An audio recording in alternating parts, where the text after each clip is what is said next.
എല്ലാവർക്കും നമ്മുടെ പുതിയൊരു വീഡിയോയിലേക്ക് സ്വാഗതം. ഡോക്ടർ ഉമാദത്തൻ്റെ പോലീസ് സർജൻ്റെ ഡയറി കുറിപ്പുകൾ ഇന്നീ ബുക്കിലുള്ള 9-ാമത്തെ അധ്യായം 2 അപകട മരണങ്ങളുടെ അന്വേഷണം. ഇതാണ് നമ്മൾ ഇന്നിവിടെ വായിക്കുന്നത്. എല്ലാവർക്കും ഒരിക്കൽ കൂടി നമ്മുടെ വീഡിയോയിലേക്ക് സ്വാഗതം. നിങ്ങൾ ആദ്യമായിട്ടാണ് ഈ വീഡിയോ കാണുന്നത്, ചാനൽ സബ്സ്ക്രൈബ് ചെയ്യുന്ന കാര്യം ഒന്ന് പരിഗണിക്കുക. അപ്പോൾ അധികം ബോറടിപ്പിക്കുന്നില്ല, നമുക്ക് നേരെ വീഡിയോയിലേക്ക് പോകാം. പ്രൊഫസർ ജയബാലൻ ഇംഗ്ലണ്ടിൽ നിന്ന് തിരിച്ചെത്തിയപ്പോൾ ഡോക്ടർ ഉമാദത്തനെ തിരുവനന്തപുരത്തേക്ക് സ്ഥലം മാറ്റി. സഹപ്രവർത്തകരെയും അയൽക്കാരെയും പിരിയുന്നത് വേദനാജനകമായിരുന്നെങ്കിലും സ്വന്തം തട്ടകമായ തിരുവനന്തപുരത്തേക്കുള്ള മാറ്റം ഡോക്ടർ ഉമാദത്തിന് ഇഷ്ടമായിരുന്നു. അങ്ങനെ തിരുവനന്തപുരത്ത് പ്രൊഫസർ കന്ദസ്വാമിയോടൊപ്പം പ്രവർത്തിക്കുവാൻ വീണ്ടും അവസരം ലഭിച്ചു. 2 വർഷം കഴിഞ്ഞപ്പോൾ പ്രൊഫസർ കന്ദസ്വാമിക്ക് ലിബിയയിലെ ഗാരിയോലിസ് യൂണിവേഴ്സിറ്റിയിൽ പ്രൊഫസറായി നിയമനം കിട്ടി. കോട്ടയത്ത് നിന്നും പ്രൊഫസർ ജയബാലനെ തിരുവനന്തപുരത്തെ വകുപ്പ് മേധാവിയായി നിയമിച്ചു. 1981 ഉമാദത്തനെ പ്രൊഫസറായി ആലപ്പുഴ മെഡിക്കൽ കോളേജിൽ നിയമിക്കുന്നത് വരെയുള്ള 6 വർഷക്കാലം സംഭവബഹുലമായിരുന്നു. അക്കാലത്ത് മെഡിക്കൽ ബിരുദധാരികൾക്ക് ഫോറൻസിക് മെഡിസിൻ ഒട്ടും ആകർഷകമായ ശാഖയായിരുന്നില്ല. പോസ്റ്റ്മോർട്ടം പരിശോധനകൾ നടത്തുന്നതും കോടതികളിൽ ഹാജരാകേണ്ടി വരുന്നതും യുവ ഡോക്ടർമാർക്ക് ഇഷ്ടപ്പെട്ടിരുന്നില്ല. ഇത്തരം പ്രയാസമേറിയ ജോലികൾക്ക് അധികം വേതനവുമില്ല. ഈ അവസ്ഥയ്ക്ക് ഇപ്പോൾ കാര്യമായ മാറ്റം ഉണ്ടായിട്ടില്ല. എങ്കിലും കേരള സർക്കാരിൽ നിന്നും ഫോറൻസിക് സർജന്മാർക്ക് പ്രോത്സാഹനമായി പല പരിഗണനകളും ലഭിച്ചിട്ടുണ്ട്. അതെല്ലാം തന്നെ ആഭ്യന്തര വകുപ്പിൽ നിന്നാണ് ലഭിച്ചതെന്ന് ഡോക്ടർ ഉമാദത്തൻ ഇത് അടിവരയിട്ട് പറയുന്നുണ്ട്. അതിൽ അദ്ദേഹം സന്തോഷിക്കുന്നുമുണ്ട്. 1975 എല്ലാ ഫോറൻസിക് സർജന്മാർക്കും പോലീസ് സർജൻ എന്ന പദവിയും ഓണറേറിയവും നൽകി. ട്യൂട്ടർമാർക്ക് അസിസ്റ്റന്റ് പോലീസ് സർജൻ സ്ഥാനവും അസിസ്റ്റന്റ് പ്രൊഫസർമാർക്കും അസിസ്റ്റന്റ് പ്രൊഫസർക്കും ഡെപ്യൂട്ടി പോലീസ് സർജൻ സ്ഥാനവും നൽകി. ശ്രീ വയലാർ രവി ആഭ്യന്തരമന്ത്രി ആയിരുന്നപ്പോഴാണ് പോസ്റ്റ്മോർട്ടം പരിശോധനകൾക്ക് പ്രത്യേകം വേതനം നൽകാൻ ഉത്തരവായത്. അദ്ദേഹം പ്രത്യേകം താല്പര്യമെടുത്തതിനാലാണ് അത് സാധ്യമായത്. അന്യ സംസ്ഥാനങ്ങളിൽ ഇപ്പോഴും ഫോറൻസിക് സർജന്മാർക്ക് ഇത്തരത്തിലുള്ള യാതൊരു പ്രോത്സാഹനവും ലഭിക്കുന്നില്ല. ഇതിനു പുറമെ എല്ലാ വകുപ്പുകൾക്കും വാഹനവും ടെലിഫോണും നൽകിയതും പോലീസ് വകുപ്പ് തന്നെ. ആ കാലഘട്ടത്തിൽ എനിക്ക് സങ്കീർണങ്ങളായ നിരവധി കേസുകളുടെ അന്വേഷണത്തിൽ പങ്കെടുക്കാൻ കഴിഞ്ഞു, ഉമാദത്തൻ പറയുന്നു. പലതിലും മൃതദേഹ പരിശോധന നടത്തിയതുകൊണ്ട് മാത്രം ഡോക്ടർ ഉമാദത്തൻ തൃപ്തനാകുമായിരുന്നില്ല. അന്വേഷണ ഉദ്യോഗസ്ഥരോടൊപ്പം സംഭവസ്ഥലം സന്ദർശിക്കുവാനും സൂക്ഷ്മങ്ങളായ തെളിവുകൾ ശേഖരിക്കുന്നതിനും കുറ്റാന്വേഷണത്തിൽ അവരെ സഹായിക്കുന്നതിനും ഡോക്ടർ ഉമാദത്തൻ പ്രത്യേകം താല്പര്യം കാണിച്ചിരുന്നു. അന്വേഷണ ഉദ്യോഗസ്ഥന്മാർക്ക് അത് വളരെ സന്തോഷവുമായിരുന്നു. എന്നാൽ ഡോക്ടർ ഉമാദത്തൻ്റെ ചില സഹപ്രവർത്തകർ അദ്ദേഹത്തിൻ്റെ പ്രവൃത്തിയെ അന്വേഷണ ഉദ്യോഗസ്ഥൻ്റെ ഷൂസിൽ കടക്കുന്നു എന്ന് കരുതിയിട്ടുള്ളതായി ഡോക്ടർ ഉമാദത്തൻ മനസ്സിലാക്കിയിട്ടുണ്ട്. ഡോക്ടർ ഉമാദത്തൻ ചെയ്യുമായിരുന്ന മെഡിക്കോ ലീഗൽ ഇൻവെസ്റ്റിഗേഷൻ പുതിയ കാര്യമൊന്നുമല്ല. മെഡിക്കൽ എക്സാമിനർ എന്നറിയപ്പെടുന്ന അമേരിക്കയിലെ ഫോറൻസിക് സർജന്മാർ കുറ്റാന്വേഷണത്തിൻ്റെ എല്ലാ ഘട്ടങ്ങളിലും സജീവമായി പങ്കെടുക്കുന്നുണ്ട്. ശാസ്ത്രീയ കുറ്റാന്വേഷണം എന്നത് ഒരു കൂട്ടായ പ്രവൃത്തിയാണെന്ന് ഡോക്ടർ ഉമാദത്തൻ വിശ്വസിച്ചു പോന്നിരുന്നു. പോലീസ് ഉദ്യോഗസ്ഥനും ഫോറൻസിക് സർജനും ഫോറൻസിക് സയന്റിസ്റ്റും ഫോട്ടോഗ്രാഫറും വിദഗ്ധനും ഒക്കെയുള്ള ഒരു കൂട്ടായ്മയിലൂടെ മാത്രമേ ഫലപ്രദമായ കുറ്റാന്വേഷണം സാധ്യമാകൂ. അദ്ദേഹത്തിൻ്റെ ഓർമ്മയിൽ ഇപ്പോഴും മങ്ങാതെ നിൽക്കുന്ന ചില കേസുകളെക്കുറിച്ച് അദ്ദേഹം ഇവിടെ വിവരിക്കുന്നുണ്ട്. ക്രൈംബ്രാഞ്ചിലെ പ്രഗത്ഭരായ 2 ഉദ്യോഗസ്ഥരായിരുന്നു ശ്രീ ഷൺമുഖദാസും ശ്രീ യൂസഫ് കുഞ്ഞും. ദാസ് DYSP ആയിരിക്കുമ്പോൾ ഹൃദ്രോഗബാധയാൽ മരിച്ചിരുന്നു. യൂസഫ് കുഞ്ഞ് SP ആയി റിട്ടയർ ചെയ്ത് ഇക്കാലഘട്ടങ്ങളിൽ തിരുവനന്തപുരത്ത് താമസിക്കുന്നു. ഒരു ദിവസം കിളിമാനൂരിനടുത്ത് റോഡരികിൽ ഒരാൾ കൊല ചെയ്യപ്പെട്ട നിലയിൽ കിടക്കുന്നു എന്നും ഇൻക്വസ്റ്റ് കഴിഞ്ഞ് പോസ്റ്റ്മോർട്ടത്തിനായി ശവശരീരം മോർച്ചറിയിലേക്ക് അയക്കുന്നുവെന്നും ശ്രീ യൂസഫ് കുഞ്ഞ് ഡോക്ടർ ഉമാദത്തനെ വിളിച്ച് അറിയിച്ചു. ഉച്ചയോടെ മൃതദേഹം കൊണ്ടുവന്നു. 40 വയസ്സ് പ്രായം വരുന്ന ഒരാളാണ് മരിച്ചത്. തലക്കേറ്റ പരിക്കാണ് മരണകാരണമെന്ന് പോസ്റ്റ്മോർട്ടത്തിൽ നിന്നും മനസ്സിലായി. തലയോടിൽ ഒരു വശത്ത് 1 രൂപ നാണയത്തിൻ്റെ വലിപ്പത്തിൽ പൊട്ടിത്താണിരുന്നു. തലച്ചോറിൽ രക്തസ്രാവമുണ്ടായിരുന്നു. പൊട്ടലിൻ്റെ ആകൃതിയും അളവുകളും നിന്ന് ആഘാതമേൽപ്പിച്ച ആയുധത്തിൻ്റെ ആകൃതി കണ്ടുപിടിക്കാം എന്നതിനാൽ ഇവയെ കയ്യൊപ്പ് ഫ്രാക്ചറുകളെന്നും അതായത് ഡിപ്രസ്ഡ് ഫ്രാക്ചർ എന്നും വിളിക്കാറുണ്ട്. ചുറ്റിക പോലുള്ള ഏതെങ്കിലും ആയുധം കൊണ്ട് തലക്കടിച്ചതാകാമെന്നാണ് ആദ്യം തോന്നിയത്. എന്നാൽ അയാളുടെ മുതുകിൽ ഒരു കാറിൻ്റെ ടയർ ത്രെഡ് മാർക്കുകൾ കാണപ്പെട്ടു. ഡോക്ടർ ഉമാദത്തൻ അവയുടെ കൃത്യമായ അളവുകളും പാറ്റേണും രേഖപ്പെടുത്തി. മൃതദേഹ പരിശോധന കാണുവാനായി ഷൺമുഖദാസും യൂസുഫ് കുഞ്ഞും മോർച്ചറിയിൽ വന്നിരുന്നു. ഡോക്ടർ ഉമാദത്തൻ അവർക്ക് മൃതദേഹത്തിൻ്റെ തലയോട്ടിലെ പൊട്ടലും ടയർ ത്രെഡ് അടയാളവും കാണിച്ചു കൊടുത്തു. ഉച്ചയ്ക്ക് ശേഷം ഡോക്ടർ ഉമാദത്തനും ബാക്കി 2 പോലീസ് ഉദ്യോഗസ്ഥരും സംഭവ സ്ഥലത്തേക്ക് പോയി. മൃതദേഹം കിടന്നിരുന്നത് മടത്തറയിൽ നിന്നും കിളിമാനൂരിലേക്കുള്ള ടാറിട്ട റോഡിന്റെ ഇടത്തെ അരികിലെ ഒരു കൊടും തിരിവിലായിരുന്നു.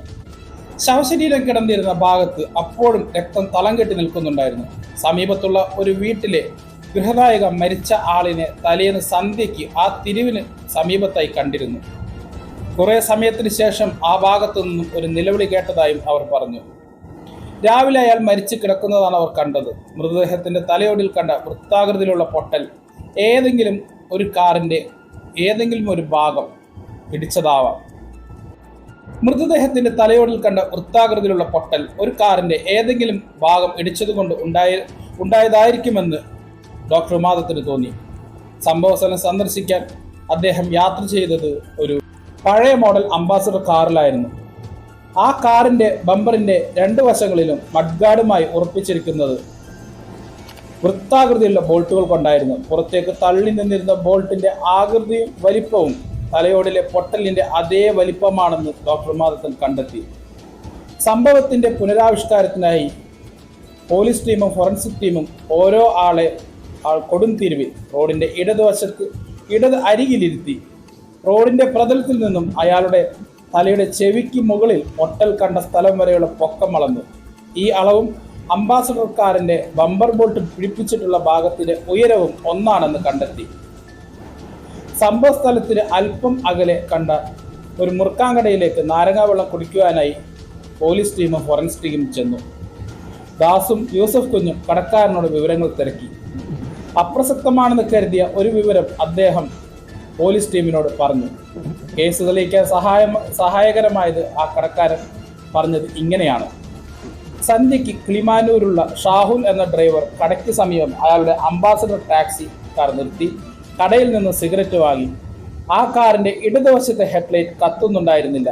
അവിടെ വെച്ച് കുറേ റിപ്പയർ നടത്തി നോക്കിയെങ്കിലും ലൈറ്റ് ശരിയായില്ല. ഇനി കിളിമാനൂർ പോയി നന്നാക്കാമെന്ന് പറഞ്ഞു. അയാൾ ഒറ്റക്കണ്ണൻ കാറുമായി യാത്ര പോയി.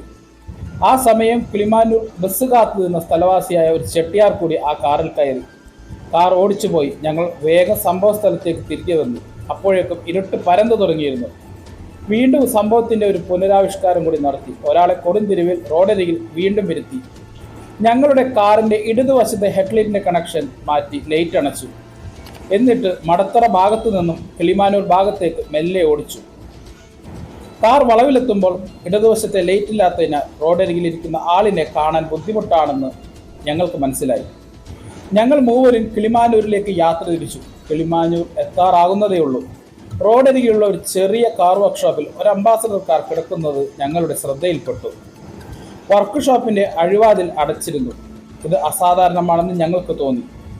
ഞങ്ങൾ കാർ നിർത്തി വർക്ക്ഷോപ്പിനടുത്തേക്ക് ചെന്നു. അവിടെ ഒരു ജോലിക്കാരൻ പയ്യനുണ്ടായിരുന്നു. അയാളോട് ഈ കാർ ആരുടേതാണെന്ന് ചോദിച്ചു.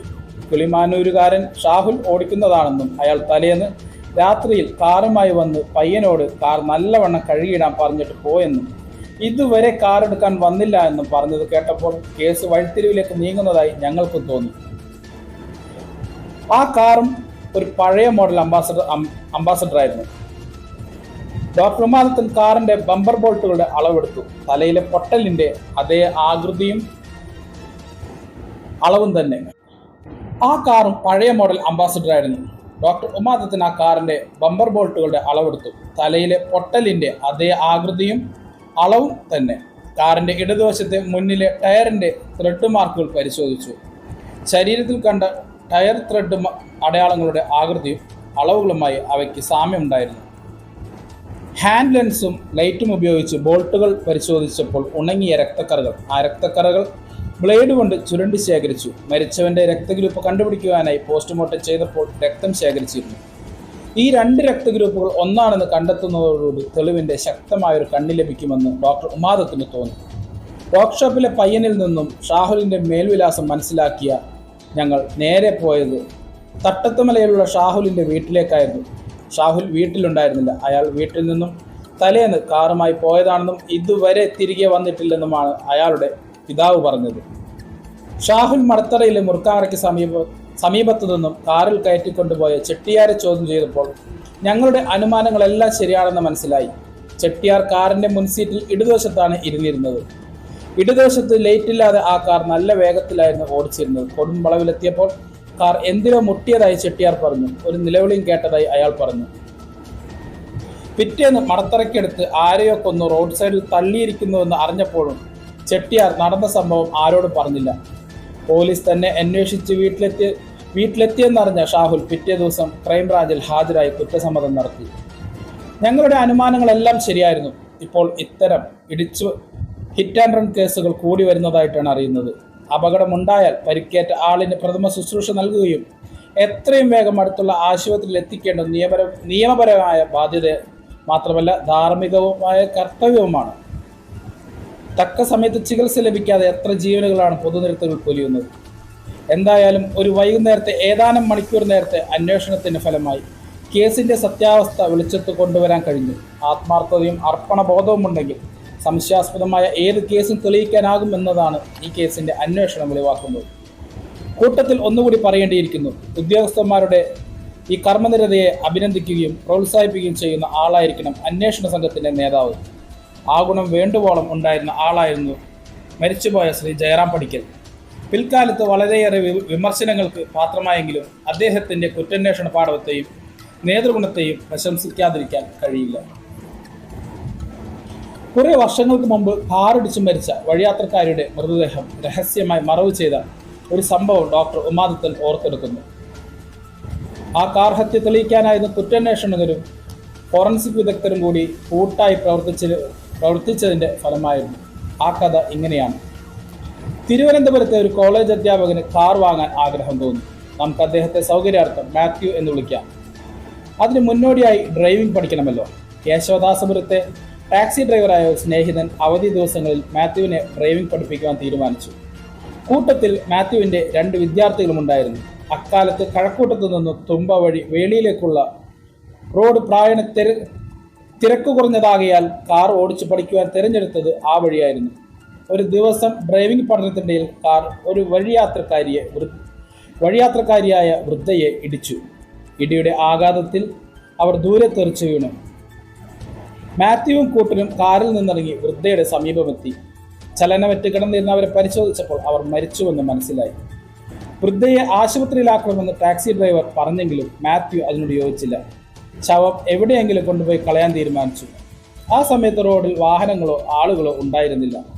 സംഭവം ആരും കണ്ടില്ലെന്ന് ബോധ്യമായ മാത്യുവും സ്നേഹിതരും വൃദ്ധയുടെ മൃതശരീരം കാറിൻ്റെ ഡിക്കിയിൽ കയറ്റി ഓടിച്ചുപോയി. ആദ്യം തീരുമാനിച്ച് പ്രേതം കടലിലോ കായലിലോ കളയാനായിരുന്നു. സമീപത്തുള്ള പല സ്ഥലങ്ങളിലും പോയി നോക്കിയെങ്കിലും പകൽ സമയത്ത് അപ്രകാരം ചെയ്യുന്ന അപകടമാണെന്ന് തോന്നിയ അല്ലെങ്കിൽ മനസ്സിലാക്കിയ അവർ അകലെ എവിടെയെങ്കിലും ശവം മറവ് ചെയ്യാൻ തീരുമാനിച്ചു. മാത്യുവിന് കന്യാകുമാരി ജില്ലയിലെ കുലശേഖരം എന്ന സ്ഥലം അറിയാമായിരുന്നു. മുൻപൊരിക്കൽ അവിടെ താമസമുള്ള ചില ബന്ധുക്കളെ കാണാൻ പോയിട്ടുണ്ട്. അവർ രാത്രി കുലശേഖരത്തെത്തി ഒരു റബ്ബർ എസ്റ്റേറ്റിന്റെ കോണിൽ പൊന്തക്കാടുകൾക്കിടയിൽ വൃദ്ധയുടെ ശവം നിക്ഷേപിച്ചിട്ട് തിരികെ പോന്നു. കൊല്ലപ്പെട്ട വൃദ്ധയുടെ വീട് അപകടം നടന്ന സ്ഥലത്തിനടുത്തായിരുന്നു. ഇതിനിടെ കാണാതായ വൃദ്ധയുടെ ബന്ധുക്കൾ കുമ്പാർ റോഡിന് സമീപമുള്ള പ്രദേശങ്ങളിലൊക്കെ അന്വേഷണം നടത്തിയെങ്കിലും ഒരു വിവരം ലഭിച്ചില്ല. അവർ തിരുവനന്തപുരത്തുള്ള എല്ലാ ആശുപത്രികളിലും അന്വേഷിച്ചു പോയി. ഒടുവിൽ അവരെക്കുറിച്ച് ഒരു വിവരവും ലഭിക്കാതെ വന്നപ്പോൾ കഴക്കൂട്ടം പോലീസ് സ്റ്റേഷനിൽ പരാതി നൽകി. കഴക്കൂട്ടം പോലീസിന്റെ അന്വേഷണ വേളയിൽ ഒരു അത്ഭുതം സംഭവിച്ചു. സംഭവ സ്ഥലത്തിനടുത്ത് താമസക്കാരനായ 10 വയസ്സുള്ള ഒരു ബാലൻ പോലീസിനോട് അവൻ കാർ അപകടം കണ്ടിരുന്നുവെന്ന് പറഞ്ഞു. റോഡിന് സമീപമുള്ള പറങ്കിമാവിൻ തോട്ടത്തിൽ കളിച്ചുകൊണ്ടിരുന്ന ബാലൻ ആ കാറിന്റെ നമ്പർ മണ്ണിൽ കുറിച്ചിടുകയും ചെയ്തിരുന്നു. അവൻ എഴുതിയിട്ടിരുന്ന നമ്പർ പരിശോധിക്കുവാനായി പോലീസ് ബാലനെയും കൂട്ടി പറങ്കിമാവിൻ തോട്ടത്തിൽ പോയി. നിർഭാഗ്യത്താൽ നമ്പറിന്റെ അക്കങ്ങൾ മാഞ്ഞുപോയിരുന്നു എങ്കിലും ആദ്യത്തെ 3 അക്ഷരങ്ങൾ MDK അപ്പോഴും വ്യക്തമായി വായിക്കാമായിരുന്നു. റീജിയണൽ ട്രാൻസ്പോർട്ട് ഓഫീസിൽ നിന്ന് കാറിന്റെ ഉടമസ്ഥന്റെ മേൽവിലാസം കിട്ടി. അധികം വൈകാതെ കാർ കണ്ടെത്താൻ കഴിഞ്ഞുവെങ്കിലും ഡ്രൈവർ ഒളിവിൽ പോയത് കാരണം അന്വേഷണം വഴിമുട്ടി. ബന്ധുക്കളുടെ പരാതിയെ തുടർന്ന് അന്വേഷണം ക്രൈംബ്രാഞ്ച് ഏറ്റെടുത്തു. അന്ന് ക്രൈംബ്രാഞ്ച് SP ആയിരുന്ന ശ്രീ ജയറാം പടിക്കൽ ബ്രാഞ്ചിലെ സമർത്ഥനായ ഡിറ്റക്റ്റീവ് ഇൻസ്പെക്ടർ ശ്രീ രവീന്ദ്രനെ അന്വേഷണത്തിന് നിയോഗിച്ചു. അദ്ദേഹം ടാക്സി ഡ്രൈവറെക്കുറിച്ച് വിവരങ്ങൾ ശേഖരിച്ചു. കേശവദാസപുരം ടാക്സി സ്റ്റാൻഡിലെ മറ്റ് ഡ്രൈവർമാരിൽ നിന്നും മാത്യുവിന്റെ ഡ്രൈവിംഗ് പഠനത്തെക്കുറിച്ച് അറിയാൻ സാധിച്ചു. ക്രൈംബ്രാഞ്ച് അന്വേഷണം ആരംഭിച്ചു എന്നറിഞ്ഞപ്പോൾ മാത്യു ലീവ് എടുത്ത് പത്തനാപുരത്തുള്ള കുടുംബ വീട്ടിൽ രഹസ്യമായി താമസിക്കുകയായിരുന്നു. ഇൻസ്പെക്ടർ അവിടെ പോയി മാത്യുവിനെ പിടികൂടി ചോദ്യം ചെയ്യാനായി ക്രൈംബ്രാഞ്ച് ഓഫീസിൽ കൊണ്ടുവന്നു. യാതൊരു സമ്മർദ്ദവുമില്ലാതെ മാത്യു എല്ലാം തുറന്നു പറഞ്ഞു. താമസിയാതെ ഡ്രൈവറെയും മാത്യുവിനോടൊപ്പം ഉണ്ടായിരുന്ന വിദ്യാർത്ഥികളെയും അറസ്റ്റ് ചെയ്തു. പ്രേതം കിടത്തിയിരുന്ന കാറിന്റെ ഡിക്കി പരിശോധിച്ചപ്പോൾ അതിൽ നിന്ന് രക്തക്കറകൾ, നീണ്ട നരച്ച തലമുടികൾ എന്നിവ ലഭിച്ചു. ശ്രീ രവീന്ദ്രനോടൊപ്പം പ്രൊഫസർ കന്ദസ്വാമിയും ഡോക്ടർ ഉമാദത്തനും കുലശേഖരത്തെ റബ്ബർ എസ്റ്റേറ്റിൽ പോയി. അപ്പോഴത്തേക്കും ശവശരീരത്തിന്റെ മാംസഭാഗങ്ങൾ ചെന്നായ്ക്കൾ തിന്നു തീർത്തിരുന്നു. അവശേഷിച്ച എല്ലുകളിൽ നിന്നും മൃതദേഹം പ്രായം ചെന്ന ഒരു വൃദ്ധയുടേതാണെന്ന് കണ്ടുപിടിക്കാൻ കഴിഞ്ഞു. വൃദ്ധയുടെ ഓലമേഞ്ഞ വീടിന്റെ പുരപ്പുറത്തു നിന്നും അവരുടെ ധാരാളം തലമുടി ചുരുളുകൾ ലഭിച്ചു.